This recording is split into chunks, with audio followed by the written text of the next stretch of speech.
Hi, this is Pat McDonald, your host for Vote for Vermont, where our tagline is Listening Beyond the Soundbites. Joining me by Zoom is Gerald Malloy, who is a candidate for Vermont's at-large U.S. House of Representatives seat, and you will not believe where we are Zooming from. Gerald, welcome to the show, and could you please, I'm so excited, could you please tell people where you are? Sure. I'm in Washington, D.C. on the National Mall at the Great American State Fair at Green the Mountain. booth here for Vermont. And it's very nice. And I came down this morning, spent most of the day here today. Pat, the timing's amazing because they just there's a thunderstorm just happened 15 Right. minutes ago. So it stopped, people have stopped coming in, but many hundreds of folks have come in and I've met. Been giving. I'm going to show you. I've been giving out. That's you can great. see maple syrup there from Lake Ridge Farms. Great. Maple Farms. They donated some maple syrup. I picked it up yesterday down in Guilford, and been giving that out and almost all of it. But meeting folks, and they're very happy to see Vermont here. Yes. It's a great event. I'm surprised how nice and fun it is myself. Cool. It's a lot of people from around the world and around the country. Happy to be here, proud to be American and celebrating the 250th birthday of our great nation. Well, we were just talking before, there was a group of us on Facebook deciding whether we should go down because we were all going crazy that we weren't there, because Vermont, as you said, has got a great history. First people to abolish slavery. I mean, the list goes on and on. The Green Mountain Boys. I'm sad we're not there. And when they were panning the little places that they have for the states, there was Vermont, nothing in it. And now I am so proud of you. That's great. Well, Good thank for you. you. I'm proud to be here. Oh. I love the brave little state. And Yeah. you're right. People come by and I've been given a little history lesson because people come by and they're like, why are you here? It's Yeah, like 13, 14, 15. And, Vermont was its own republic, basically country for 14 years. And people were like, Calvin Coolidge is from Vermont. I was like, yeah, born and raised. There you go. Let's see that on the wall there. So it's been super nice. And I'm glad to be here. And like you were just saying, I had a very busy, fourth weekend. I did 4 parades. Oh, wow. I was in Brandon, Brownsville on Sunday, Montpelier, huge parade, had a Right. nice governor, and a lot of other folks. And then I went to the parade in Warren, and it's interesting, a lot of free speech going on there. But Oh, the Warren Parade every year has some very interesting things in it. They really do. and it poured. Yeah. It could not have rained any harder for that parade. Oh. It was almost a river in the street, but all very nice events. And I'll just tell you, on Sunday, I go to church in Ludlow, so the Annunciation Church celebrated 150 years. We had Wow. Bishop McDermott came and presided over that mass and gave a great sermon about saying yes and trust. And so it's it's a great time to be here representing Vermont, proud to Yep. do it. And folks are happy to see somebody manning the booth. For sure. Well, this group, I would have gone if they were serious about it. I was just upset that we weren't there because we've got a great story to tell, and it's not just the maple syrup and Ben and Jerry's, but there's some great history in Vermont and people like you just saying about Calvin Coolidge. We're in the Battle of Bennington. Yeah, the original right. Turning point in the Revolutionary War, and I think I've told you this before, but at the bottom of my driveway is a marker from the Crown Point Military Road, built in 1759. So one of the people that helped build that road was John Stark, Oh, get Later- out. British Captain Yep, right. Stark, Brigadier General John Stark with the American forces originally, defeated the British in Vermont and New York. Before the more official turn up in Saratoga, but Bennington started that off. Yep, right. Oh, I just love it. Howard Coffin and I were friends, and he keeps wanting to take me. There is a trip you can take in Vermont that goes to all these different sites from World War I mean, excuse me, from the Civil War. And we've just, I just want to do that someday because he said it's an actual tour you can take and to see some of the battles here in Vermont. I mean, God. And actually, now my history is going to leave me now, but I've actually been to the hidden, tucked away in the wood, and maybe it's in Wilderness in Virginia, but there's a Oh, big one statue. It's got like the camel's hump on the top of the statue. oh, And I think Mr. Coffin had something to do with oh, that, but I bet. you gotta go through the woods and find it. But it's a great statue Yeah. about Vermonters' participation in that. Oh, I'm going to have to check that out. My husband and I have gone for 4 years. We camped all summer in Gettysburg, and we were so into it. And we've got all the CDs that take you on tours, and so we've got all that memorized. And we'd see Howard every time he'd come down. They love him down there on Cedar Creek. If you say you're friends with Howard Coffin. I said that in the little library gift shop they have. Oh, you know Mr. Coffin, blah, blah, blah. I said, that's a magic name to throw down there, that you know Howard. But anyway, let's get on with the show, because you have a lot to talk about. Could you give us a little background of yourself for those who don't know you? Sure. So I live in Weathersfield. I kind of look out, we mentioned Calvin Coolidge, my Right. backyard. I look out at Escutney. Oh, It's like cool. a great little state poem right at the beginning. Born in Boston, big family, but went to West Point, served 22 years active duty. I'm a decorated veteran. I've served in Europe, Asia, Persian Gulf, Middle East. And then I've had about 15 years in business. And, up here in Vermont, I can tell you, when I saw Senator Leahy decided to retire, I decided to jump into that race. So I've run for U.S. Senate. I ran against Peter Welch. Right. I just saw Peter Welch, had a nice conversation with him at the Brandon Parade, Oh, actually. excellent. Great. And I it's figured nice he to, was up here.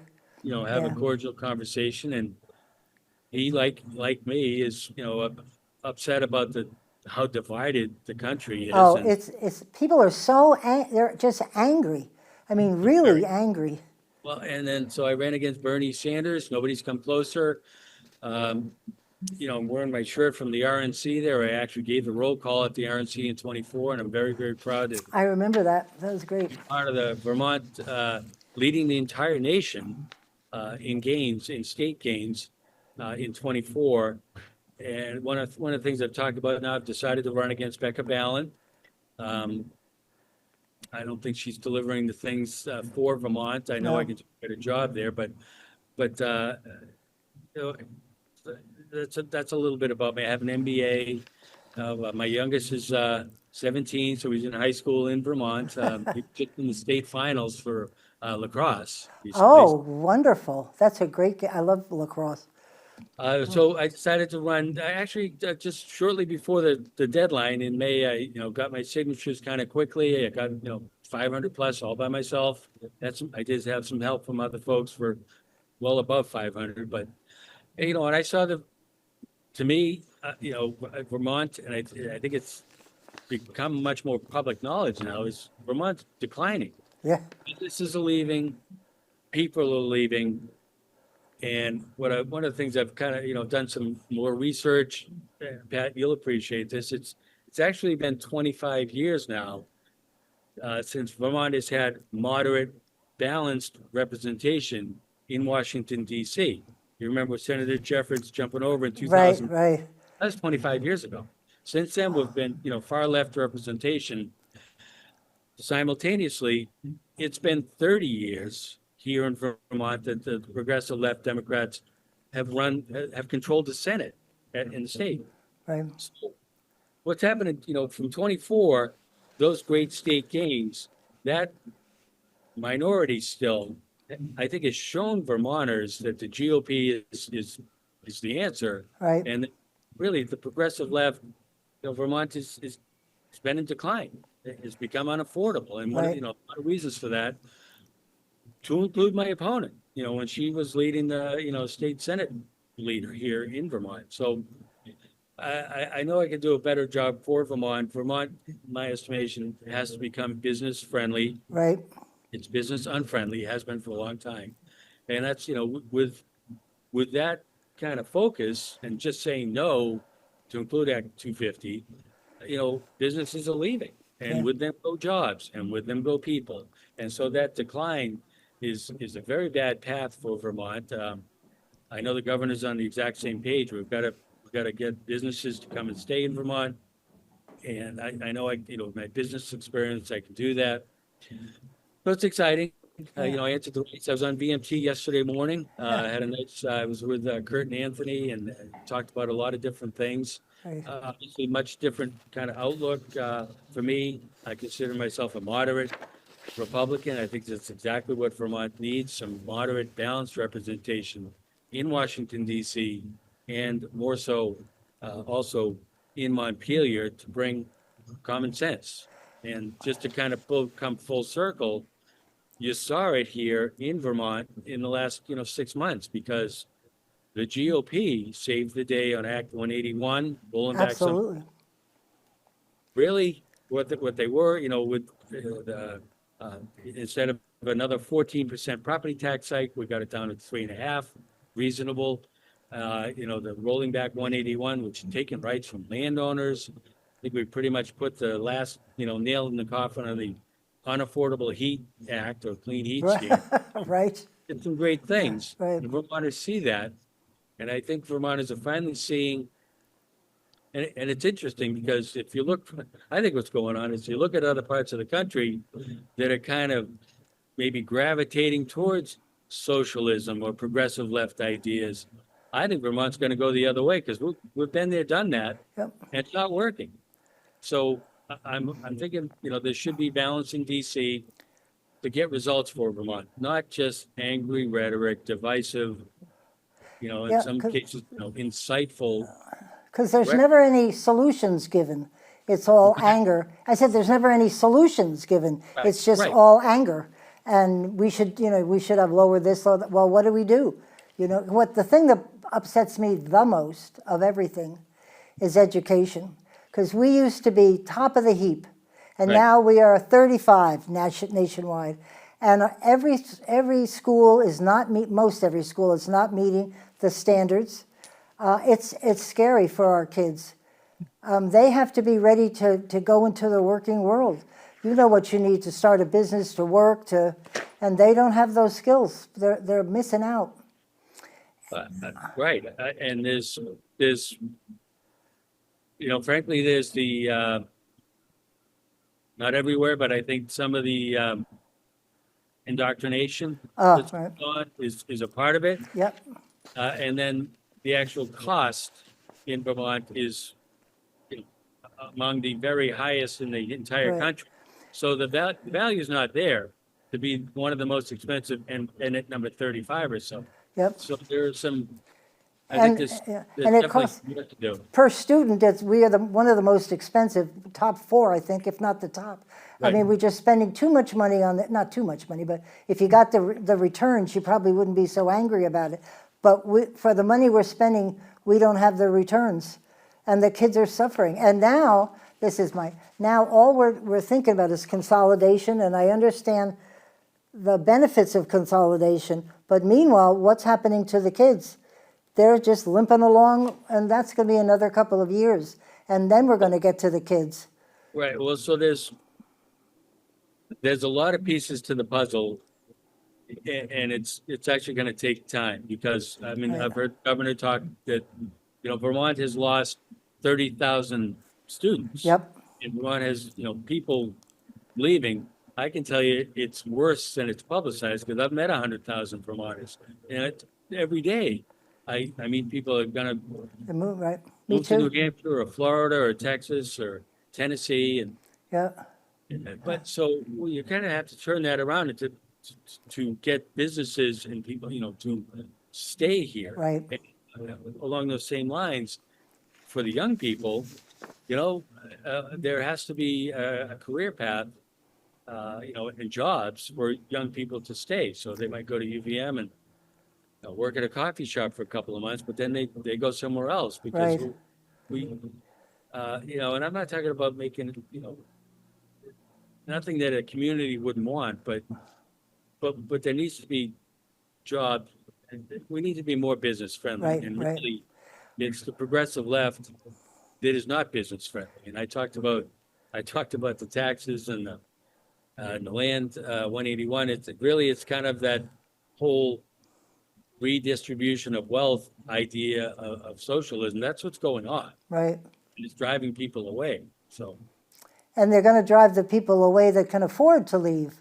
I mean, a lot of these people you're talking about have the money to pick up and go.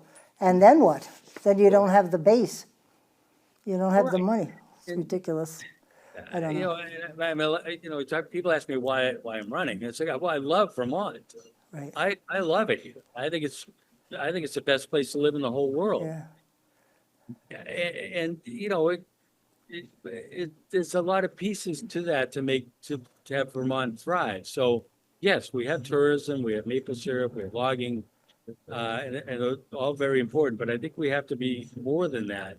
We had a great history, like we talked about, Yeah. of making things, producing things, manufacturing things here in Vermont, like Springfield, for instance. But can return to that. It's just going to take some time.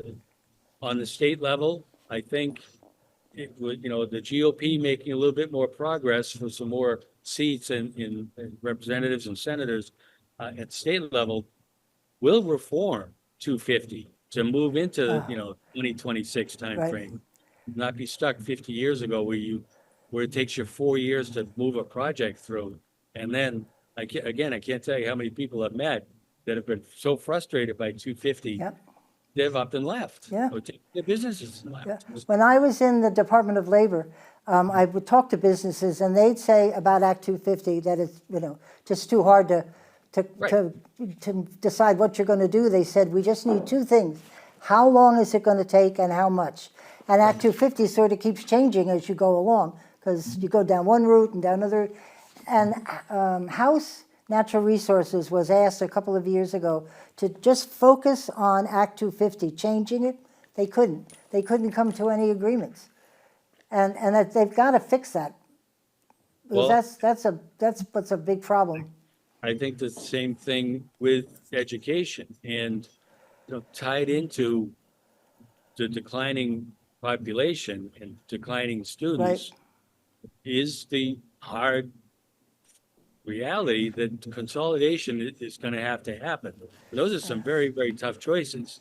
In cities and towns kind of don't want to do that, but that's kind of what you have to do. But I will say, I think I remember hearing Representative Patty McCoy talking not too long ago that I think, the progressive left, Democrat-controlled legislature has done something like 39 studies on education.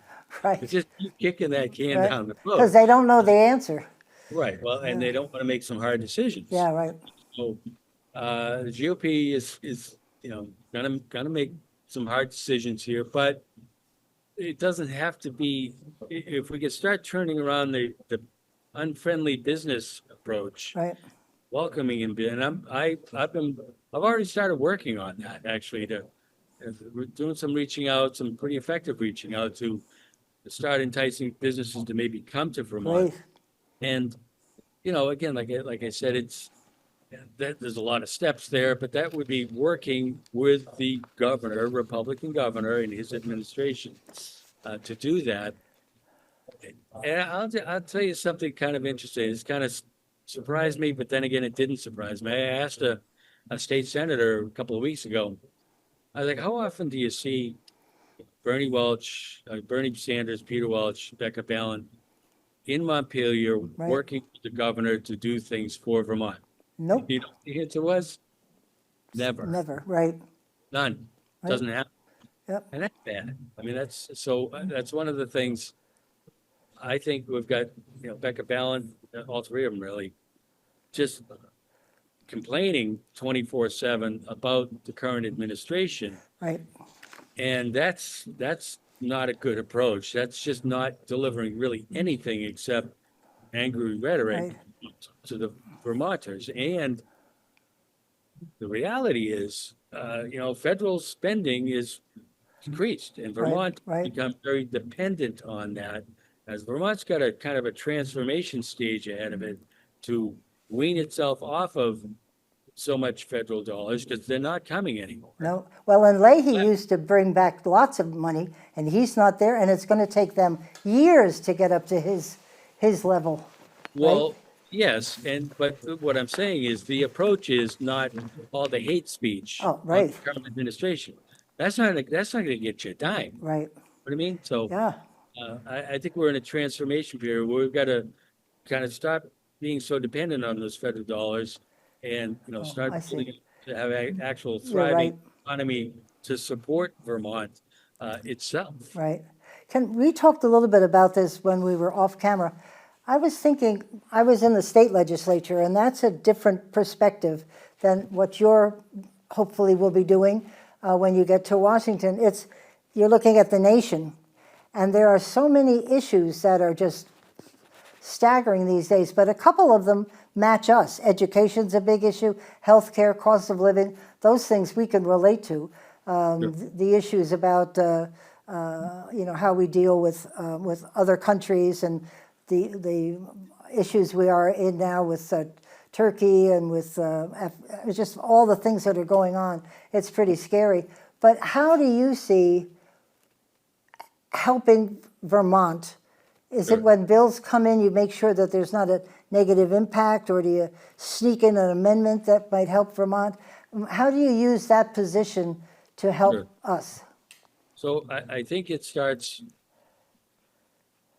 I've worked in business for a long time, and I think it starts with like some level of collaboration, being able to work across the aisle. Right, But I mean, there are several areas, for me, I think there's more work to be done to support small businesses, and Yes. I've actually spoken with Administrator Kelly Loeffler. I've actually spoken with her. great, Do things to help small businesses, including taxes, including decreasing, regulation and burden policy that is a cost burden on small businesses. So at the federal level, but then working, like I said, working with the governor, Republican administration to, and me as a congressman, calling and talking to businesses to see if they might be interested, and I think there is, to come to Vermont and bring jobs to Vermont. So you mentioned a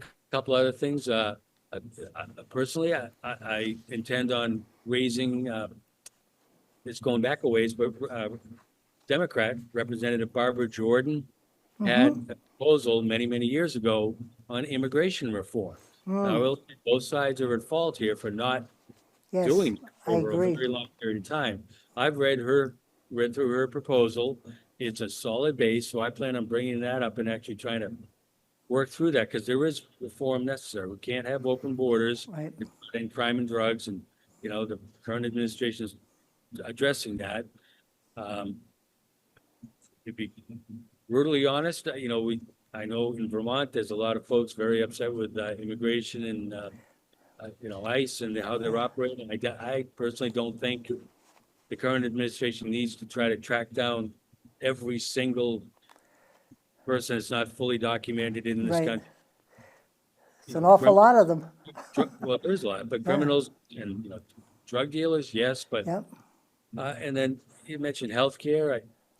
I remember debating Senator Sanders, and I said, look, you get up there and you do a great job, and it's a great sound clip berating a pharmaceutical CEO or a healthcare CEO, but then you never take that next step, which is your do job. something, right, Some sort of legislation, a policy that might actually impact costs. And I think, the more healthcare is tough, but I'm beginning to think there needs to be some things to, maybe break up, Right. get Sherman Act involved. Ah.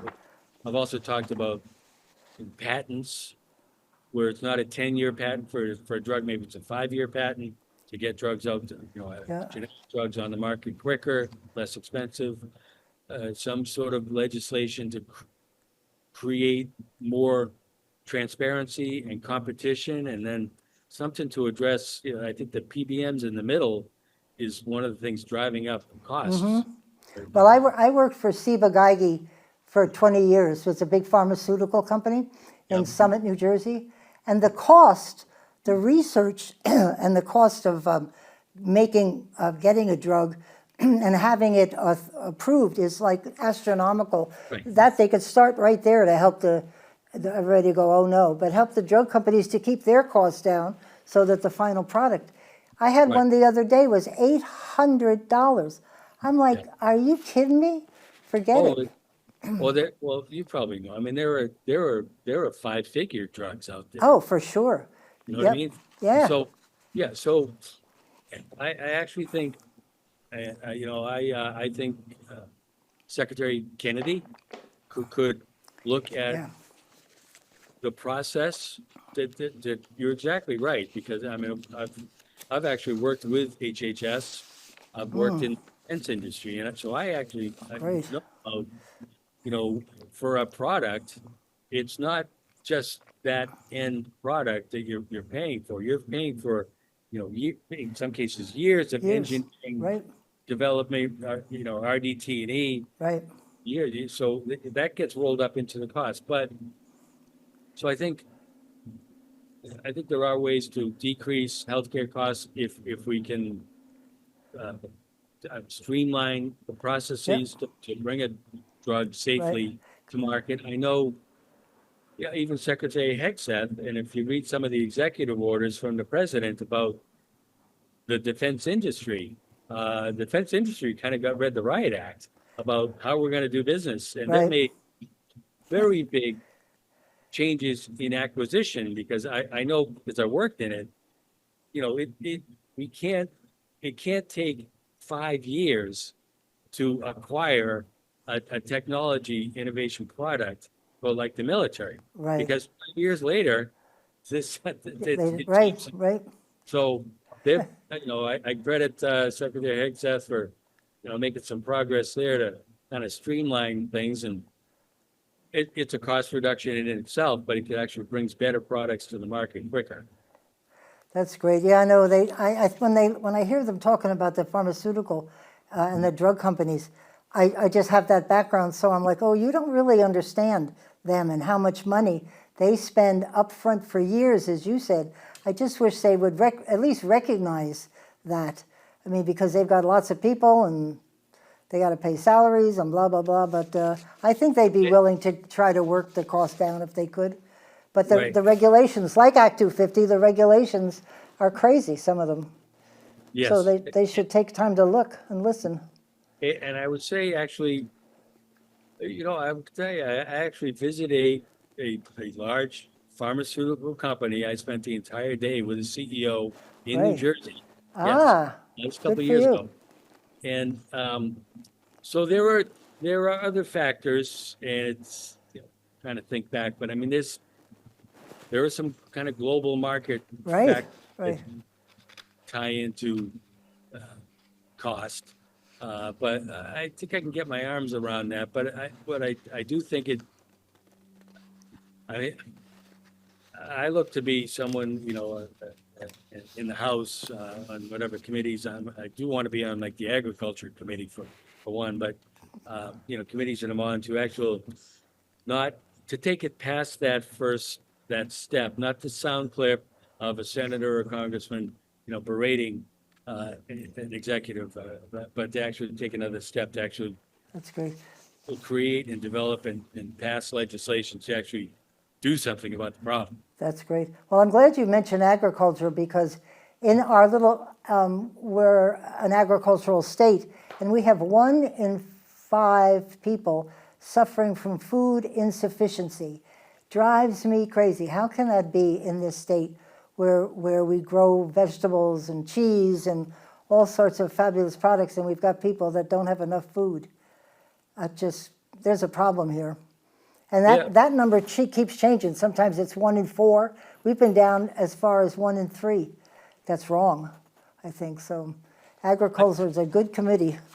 I hope you can hear. So I'm in DC. I told you they had the thunderstorms Now we've got the rain. Oh, no. It's absolutely pouring here. It's a little hard to hear, Oh, but I'm sorry. Well, we've actually almost run out of time, so I was going to ask you to kind of wrap it up and tell people why we should vote for you. oh, sure. Well, I have 40 years of government and business experience, and I love Vermont, and I don't see results that for Vermont from our entire congressional delegation, Right. to be frank. And I look to actually deliver results. I'm not about angry rhetoric. I think that's all we're really getting right now, to the point that that seems to be the focus of our three delegates in DC. Right. It's, bashing the current administration versus actually trying to get something done for Vermont. So, and as I mentioned, it's long past due to have some moderate, balanced representation. And it's been 25 years.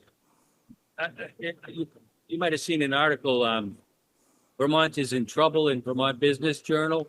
Yeah, Did you- I saw that.